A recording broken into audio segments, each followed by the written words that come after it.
As we kick off Wood Memorial Week, Wood card was drawn yesterday. 4 stakes, 13 entered for Wood Memorial. Clear the Air, however, is going to run the Bluegrass instead, so there will be 12 in there, and looking forward to the big Saturday. Yeah, it should be fun. We'll have you covered all over Naira Bets on the Twitter, over at the website. There'll be blogs galore, pics galore, you name it, we'll have it for you over at Naira Bets.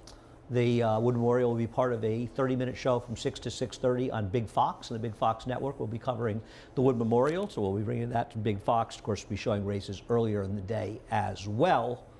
Big day, looking forward to it. We're back on the turf tomorrow, which is also exciting around here. No turf races scheduled, though, for today. We'll head over to Naira Bets. If you're not a member of Naira Bets, you know the drill. Bonus $200. We'll match for $200 your initial deposit. We have the contest today, on this weekend, I should say. You have until 5 o'clock on Saturday, or Friday, I'm sorry, to sign up. $1,000 buy-in, BC seat and cash prizes. You can play it online and on track as well. Head over to naira.com/contest. We have the Derby dinner, Anthony and Maggie and Acacia as well. All the elements are there. I'm not sure where all the information is written somewhere, but that is Saturday, Wednesday, May 3rd. And finally, last but not least, we have 1 to 5:30, America's Day at the Races. We're back to the full schedule. So we'll be showing you the full day's races from now until December, pretty much. So we're back to those full every day of racing schedules. Race number 1, the heavy favorite is likely to be KD Cakes. Not favored now, but will be favored by post time. A very likely winner for Rob Falcone, who had those 3 winners here last week and 5 starters earlier in the week. Horses ran well for him. Is the fastest horse in the race. She's a tough horse for me to take at a short price, not way against her. We both land on Midnight Rosie. Yeah, just stretching out. Pair of blinkers go on. Second start off about 9-week break. I want an alternative. I assume, like you did, an alternative to KD Cakes was a very likely winner, but I couldn't take her at another short price. I've tried her at a couple of short prices. I've had enough. I'll try Midnight Rosie to post a mild upset stretching out. With the blinkers on. Midnight Rosie, I don't know she was so much steady, just sort of kind of got herself into a bad spot there. And the other thing was, in watching the race, you get a rider switch back to Dylan Davis, who rode her to no effect 2 races back, but it is a positive rider change. And in watching Midnight Rosie run last time, it didn't feel like there was a lot of interest in this horse in the stretch, and I think that she could have run a little bit better than she ran last time. She's going to have to improve. She's really the only alternative to KD Cakes, and I wanted to take her as such. Race number 2, we'll take a look at a horse who is likely to be favored in here, and that's Bastet, running second last time to Freddie Mo Factor. Yeah, you know, Bastet was coming off the September layoff, and she just really hadn't run back to any of her races for Eddie Barker after being claimed by Gustavo Rodriguez back in February. She had a layoff from February to May, and those races just, none of them weren't any good. And the freshening seems to have helped a little bit. She, at the very least, showed up a little bit. Again, not anywhere close to the races when Eddie had her going good before she went a little sour. At the very least, she showed up last time. She just got beat a length of Freddie Mo Factor. It kind of set up for her. They mixed it up a little bit at the very least for Freddie Mo Factor, that is. But this filly came running too. She just kind of got outgunned late in the game by Freddie Mo Factor with a similar kind of move. I don't know. I guess she can win, but again, she didn't come back anywhere close to her good races from 18 months ago. Do you want her at a short price now, second off the break? I kind of don't. It's not a very strong field today, but she was in a particularly weak field last time as well. The race that completely fell apart as Freddie Mo Factor won the race from well behind. I took the number 4, Sweet as Sugar. I'm looking for a drop down here. Now, she ran in this group 2 back and was a dismal third at 3 to 5 that day. But I do take a look at the horses for Lily Shamongo because her horses tend to run well. She's a trainer that's under the radar, but her horses seem to show up and do pretty well. She was in against better horses last time out. Now, she was inside, and the rail was probably a beneficial place to be. I don't have a major opinion on her. I just took her as the drop down here, looking for a different face. Yeah, she can absolutely win. I got her second. I tried London Gold, who just, I know Sweet as Sugar beat her 4 starts back. She beat Sweet as Sugar 2 starts back. They've kind of exchanged blows. It was one or the other for me. I'll use them both in the pick 4 and the pick 5, trying to beat Bastet. Race number 3, you have a heavy favorite in race number 3 in Melted Snow. Went back 2 races in Melted Snow when beating Mon Petit Choux. Now, Mon Petit Choux was on a good rail this day. Melting Snow was in the 2-path, able to control in a slow pace last time. I'm going to try to beat her, but I always try to beat her. Yeah, she won the on our claiming championship day. I tried to beat her. I tried to make customer experience to beat her. You know, I know her better races are when she is controlling, but she's potent enough when she's just off the pace as well. And there seems to be a lot of horses that can mix it up in here. Alpine Queen's fast enough. Baba on her best day has enough speed. Baba's faster than she is. Yeah, it's not Baba's really fast. debatable. Baba's the fastest, I would think. But Alpine Queen's pretty fast too. I noticed the racetrack helped her 2 starts back, but she showed a ton of speed last time when her and when Dame Cinco was never really too far away from her. Looked like she was home that race with Dame Cinco, but she got nailed on the money. I think there's enough pace in here, but again, Melting Snow kind of just, you know, she makes her own trip because she has enough tactical speed to not be too far away from it. I don't agree. I believe she's been able to get away with very tepid paces in very favorable circumstances. There was probably an advantage to being inside last time. Certainly the rail was okay. It was a very fair track. This is before it really started raining later in the day. She took advantage of biases in prior races. She's been able to control in very tepid paces, and if Torres does what you're supposed to with Baba, which is supposed to send the lead, then it's going to make her life a little bit difficult than it's been, and I think that she's a horse that's a bit dressed up by experience. And speaking of Baba, we'll take a look at her winning 2 races back, and that was a race where they were aggressive. Last time, not really sure what happened, though. The pace was pretty strong last time, and that may have been the factor. And there have been no paces nearly that strong that Melting Snow was setting. Customer experience, to me, just kind of a better horse. Linda Rice won with a couple of horses on Sunday, coming off bad races. Maybe she's circling back to her horses running as well as they had been a few weeks ago. Source has plenty of figures. I thought the pace would be at least honest in here, and of the horse looking to close, I thought she was the best one. And I think Baba's in there, and I think Baba's going to help out her uncoupled stablemate, Dame Cinco. First of all, Baba's best chance is to be forward, and Baba does get a positive rider change. And we'll take a look at Dame Cinco and Alpine Queen, 2 back. Dame Cinco's okay when she runs a race. I mean, last time out, she was trying to go a mile. The track had gotten good and sealed and down towards the inside, and horses were doing the best running as the card wore on, as the track got wetter out in the middle of the racetrack. I think she's very dangerous in this race. Alpine Queen, not as much. I know Alpine Queen ran well in this race. I just think Dame Cinco is probably the more likely. The 2 in Alpine Queen figures to be more forwardly placed with Melting Snow and Baba. So while I think Melting Snow obviously can win, and I respect her streak, she's a little dressed up by circumstance, and I believe both customer experience and Dame Cinco have a chance to beat her today. Okay.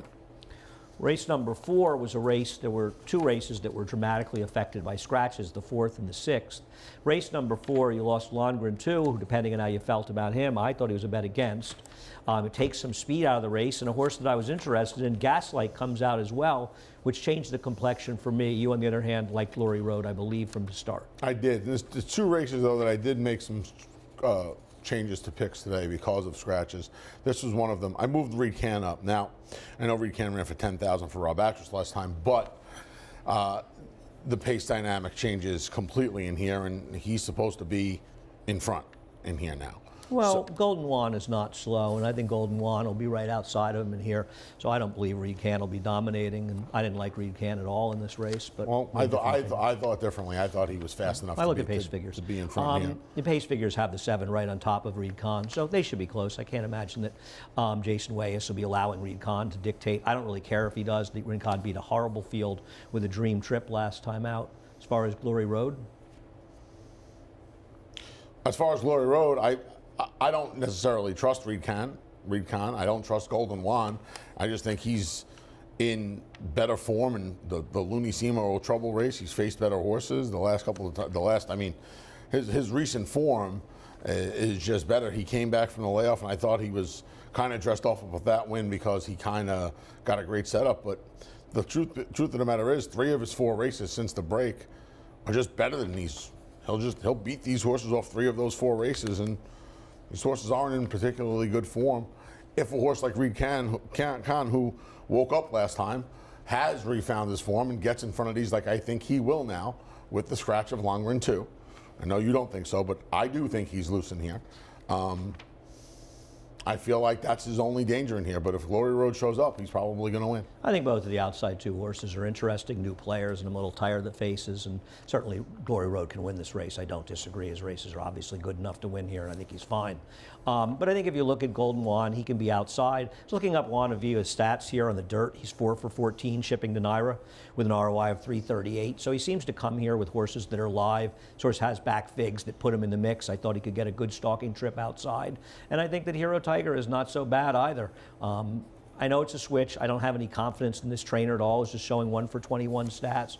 Having said that, he's got figures that are fast enough to be competitive in here. He shouldn't be that far off it. And I just thought they'd be slightly better prices. So I'll go in a slightly different direction. A race where Glory Road will be an overwhelming favorite when you consider the scratches in here.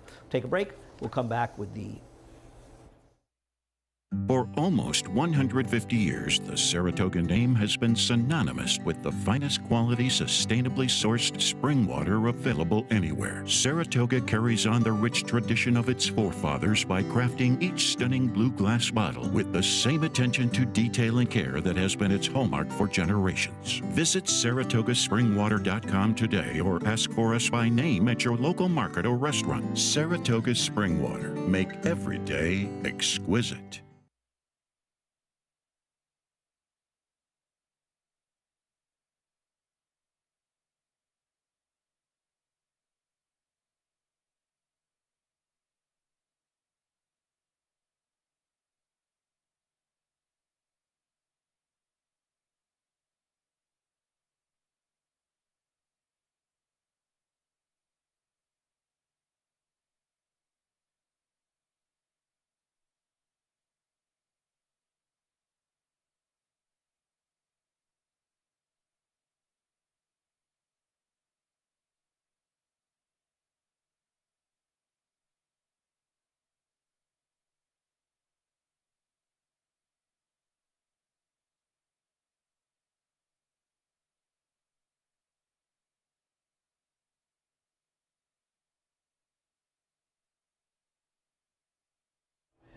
Welcome back to Talking Horses, and welcome back to the Spirit of St. Louis, who is 3-5 on the morning line after a blowout 91 buyer first time out on a sloppy sealed track.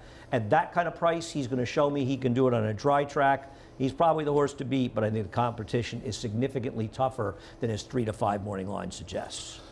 Yeah, you know, another race today where, like melting snow, I took a little bit of a look to try to beat him today, and I decided not to be a brave soul today. I was going to, I don't want to say bank on believing this, but I'll tell you what, there wasn't anything too compelling in here for me to believe that if he came anywhere close to this performance, he wasn't going to get his picture taken back-to-back races here at the Big A. So I am going to believe that race last time, and you know, it's hard to believe he paid $680. And Refua, good old Refua. Refua ran 7 buyer points slower in his Yeah. next race. Other horses outside of Olympic Dreams came back and regressed out of it. Timeform US has that number significantly lower than Bayer does, probably on the cusp of maybe a racetrack changing or something. I didn't really look into it that hard, but I do think that that race isn't as good as the Bayer suggests. Then he's going to be way over bet in this race, especially consider the connections. And he has legitimate competition in Mason Mania and Golden Cove. Mason Mania, you see losing by a nose here to Simply, and I thought that Golden Cove ran very well in that race. First of all, the rail was the place to be that day. He wasn't on the rail. Now, while Mason Mania, he wasn't on the rail either, but he was taking advantage of a pace that completely fell apart. That was a very quick pace, all things considered, and I thought that Golden Code really ran well when you consider the way the other speeds ran in there. The other speed finished nowhere, and I thought, you know, he could be a little bit, now to be fair, the other speed was the Bob Baffert horse who had been switched over to Michelle Nevin, who was basically eased, but he was also a very quick horse. And a horse in his prior start had been second to American Revolution. So I thought Golden Code, he's got to get the mile and eighth. Does it concern me a little bit? Yeah. But I think any of the 5, 6, and 7 can win this race. And Spirit of St. Louis, to me, is just going to be overbet. And I don't think there's necessarily that significant a difference between he and either the 5 or 7 here. So I'll take a small shot to beat him. Okay. Race number 6, a lot of scratches in race number 6, completely changed the race. It was a race that looked to feature a lot of speed, and it was going to set up probably between Hammer and Winter Pool as the closers. The race has really changed when the dynamics changed with all the scratches in here, and you think Warrior Chief's going to wire the field. I don't think he's going to be that far in front of Caribbean. I think he'll probably be in front of him, but smaller fields tend to bunch, and I just think Caribbean's a far better, more reliable horse.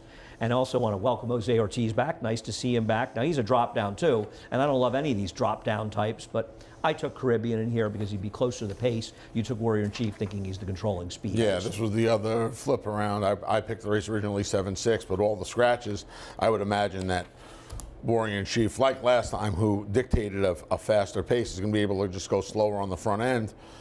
And hopefully Dylan Davis just watches what Manny Franco did last time, and just every time they try and bunch on him, just get a little separation and try and wire the field. If Winter Pool shows up, Winter Pool's probably going to win, but you hope the tactical advantage is enough. At least that's what I'm hoping. Yeah, I thought he rode a racetrack that was very favorable to his running style last time out. And I look at his prior races, and they're just atrocious. Maybe he'll keep into that form here. He's certainly not impossible in this race to wire the field. I just thought Caribbean and Jose would be close enough that it wouldn't matter. And listen, Winter Pool probably won't be that far out, considering you get a small field like this. It's not an advantage to the speed horses in the same way.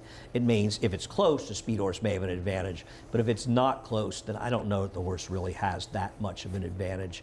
I'm not in love with Caribbean's chances, to don't get me wrong, but he isn't making a big drop down. He's getting a significant rider change to Jose Ortiz. Race number 7, thought was an extremely interesting race today with a lot going on. I was surprised, and when I'm surprised, David's usually right and I'm wrong, that he made Tonal Impact the favorite in here, a horse that you have third, and I didn't really like in here. I do think he was probably too close to pace last time. But I'm wondering if these Todd Pletcher horses aren't going to take a lot of money, and also Celestial Moon, who I have second and you have on top, who does come off a perfect trip, great ride win last time by Jose Lezcano. But it's a horse that's 2 for 2 in the dirt, and I think people are going to go for him. I think he's bad value, but I also think he can win. Yeah, I'm curious how they bet this race too. Is Tonal Impact going to be the favorite in here? Or is it going to be Celestial Moon? Maybe it is Celestial Moon. We'll talk about Celestial Moon. Well, I mean, you said it, he had a perfect trip in here. Jose saved all the ground and went around. Majority partner who set the pace in here and was able to run him down. He's 2 for 2 on the dirt. Like you said, he's going to, in all likelihood, get a fast track for the first time today. It's not supposed to rain until after the races now, after a murky forecast. But he certainly looks like a horse where the way he's running his 2 dirt races distance, I don't think the extra distance is going to be an issue, as we have another 9 furlong race on the card today, 3 in a row actually. Haven't seen that in a while. And he's got enough speed. Last time, he can be close enough. I would imagine Kuchar is going to be forward, and Command Performance has all of a sudden become a horse in slower paces that's been forward in races. So I would imagine those two will be forward, but I can't imagine Jose Ortiz is going to let Celestial Moon drop too far out of this today. They went fast enough last time. They went really fast last time, and he was only 4 lengths off the lead. I would imagine he'll be close today. I think he's a nice little horse in the making for Bill Mott and Leanna Wilford, who has the string up here. She's been running, and she's been training this horse all winter. So I think this horse might be okay, and I think this is a nice spot to give him a little bit of an acid test. Kuchar comes off of a layoff, and Kuchar, we'll take a look at Kuchar running second to Rattle and Roll, who's a very nice horse for Kenny McPeak. They went on to do some good things. However, they bought this horse for $500,000 at a sale, and this horse has now been off for 9 months. So I do think it's very fair to ask yourself, I don't think they bought a 3-year-old for $500,000 and had the horse off for an extended period of time unless there were issues. Todd Pletcher off of long layoffs with horses going 1 1/8, the numbers are extremely weak. They're better in the distance to mile type races, 1/16, 1/8 races, and maybe it's just one of those aberrations, but I think he only has 1 win over the last 5 years. It is a trainer change because it's a private purchase. These are connections that have bought a number of horses with no actual winners. They had a horse that ran second up in Saratoga, but they have not won a race, I believe, in the private purchases or the clinics they made in sales. And I feel like Kuchar, who could win, and I have him third, and I agree, he's supposed to be the speed. I'm not sure, because you look before his last race, and his races are just sort of okay and nothing to write home about. I don't know what to do exactly. I mean, I'm going to look at tonal impact in the race. This is the gasoline race, 4 back for him and 2 back for Aneo, because they both ran in here and get him. I think that Aneo probably ran the best race. Total impact probably the second best race. Gasoline was able to control in a very, very, very tepid pace. Total impact, though, had to make that move a little early. Last time out, I think Kendrick gave him a very good ride last time, but at the end of the day, I think looking back on it, he's a horse that just wants to make that run, and maybe he was ultimately too close. And he's not the grinding type. He wants to make that big late run. Anejo, he got the money last time. He got a fast pace that fell apart.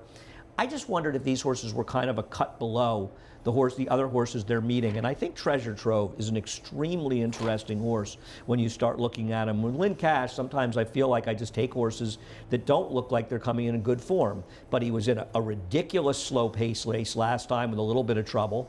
The time before that at Parks, another race that I don't really have much excuse, but I think he had a massive excuse last time.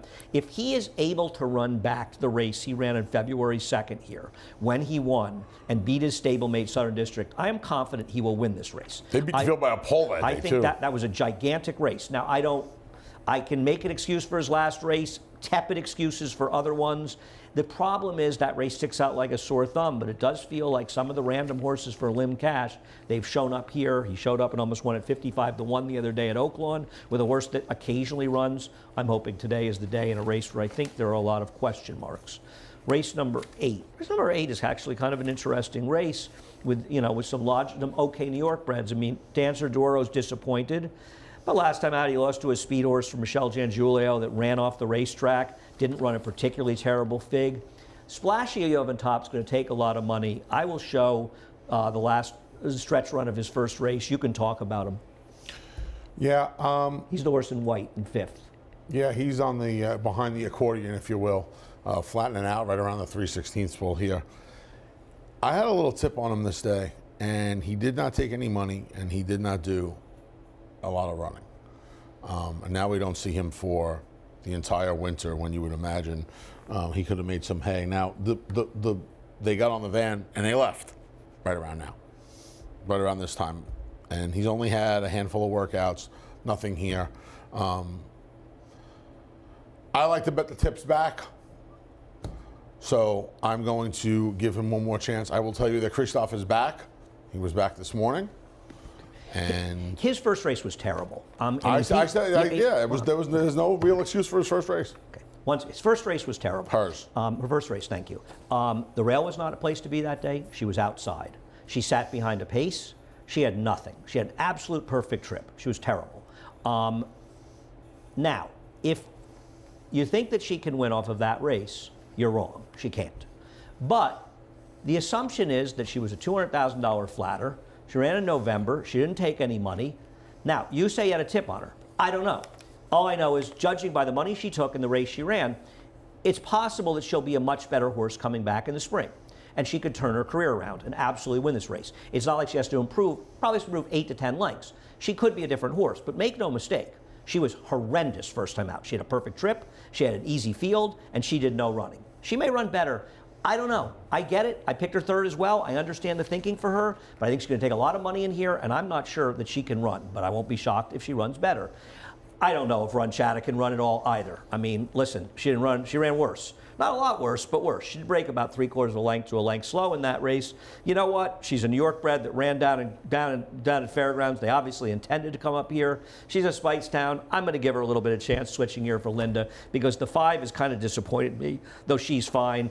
It's funny, though. Her 2 better races are sloppy tracks, and the dry track race was a terrible performance. Better field or not, she didn't run, but she was also laid up for 8 months after that race, or 7.5 months, so something may have gone wrong. I don't know if Splashy's a horse. I think the interesting horse here is the 7, Midnight Confession. She's a half to Betsy Blue, another horse that ran okay for Dale Romans, I believe. And actually, the Dam was okay. She ran for Dale, excuse me. She was Dale's horse. And Betsy Blue, another bad horse, but I'm not going to be surprised if that horse is a bit of a runner in here, so I'd use her as well. It does seem like the power's on the outside. I'm going to try Run Chatta. We'll see how that works out. All right, that's it.